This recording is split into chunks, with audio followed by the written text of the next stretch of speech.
வணக்கம் நண்பர்களே.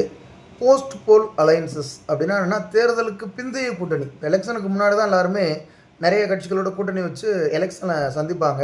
எலெக்ஷன் முடிவுக்கு அப்புறம் வைக்கக்கூடிய கூட்டணிக்கு பேர் தான் போஸ்ட் போல் அலையன்ஸ்னு சொல்லுவாங்க. ஒருவேளை ஒரு கட்சி அதிகமான சீட் வின் பண்ணிட்டாங்க, ஆட்சி அமைக்க தேவையான சீட்டுகளுடைய எண்ணிக்கை இல்லாத பட்சத்தில் அந்த கட்சி என்ன பண்ணுவாங்கன்னா, சுயேட்சை யார் யாரெல்லாம் வின் பண்ணியிருந்தாங்கலாம், இல்லாட்டினா வேறு கட்சியை சார்ந்தவங்கள ஆதரவு கேட்பாங்க. அப்படி வேறு கட்சியை சார்ந்தவங்க முழுவதுமாக ஆதரவு கொடுக்கலாம்.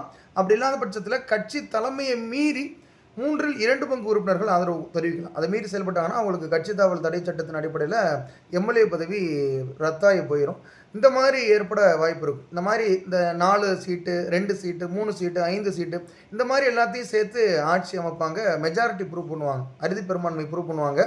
இதுக்கு பேர் தான் போஸ்ட் போல் அலையன்சஸ்ன்னு சொல்லுவாங்க. இந்த மாதிரி முக்கியமான தகவல்கள் தெரிஞ்சுக்கிறோம்னா சேனலை சப்ஸ்கிரைப் பண்ணி வச்சுக்கிறேங்க. நன்றி, வணக்கம், வாழ்க வளமுடன். நன்றி.